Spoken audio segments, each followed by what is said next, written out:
I never imagined a single moment could change everything. One minute, Adam and I were just two coworkers wrapping up a late night at the office. The next, we were trapped in an elevator between floors. The lights flickered, then died, leaving us in darkness except for the pounding of my heart. My breath hitched with a mix of fear and something more, an acute awareness that Adam was only inches away. In the dim emergency glow, I felt him step closer. "It's going to be okay," he murmured, trying to comfort me. I've known Adam for years, sharing coffee breaks, inside jokes, even stolen glances when we thought the other wasn't looking. But we never dared cross the line beyond friendship.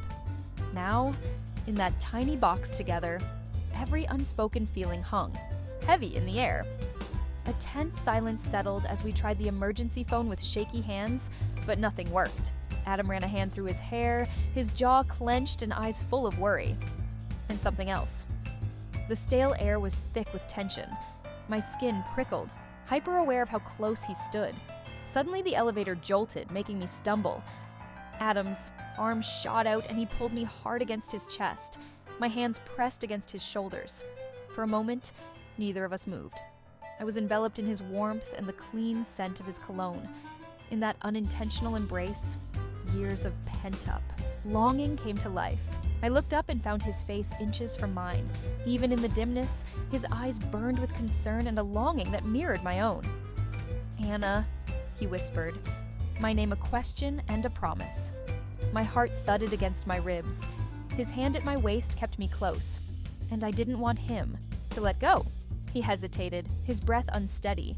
Slowly, giving me every chance to pull away, he leaned down. I answered by rising on my toes to meet him.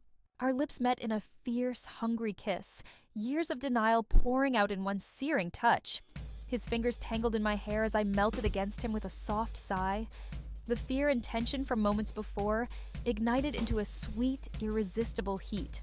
For a few infinite seconds, nothing existed outside of that elevator. The world fell away until there was only his lips on mine and his arms around me, making me feel safer and more alive than ever. When we finally broke apart, we were both breathless. Our foreheads pressed together as we tried to steady our racing hearts. Then the power returned, and the elevator jolted back into motion. We stayed in each other's arms as light flooded around us. When the doors opened at the lobby, we knew nothing would ever be the same.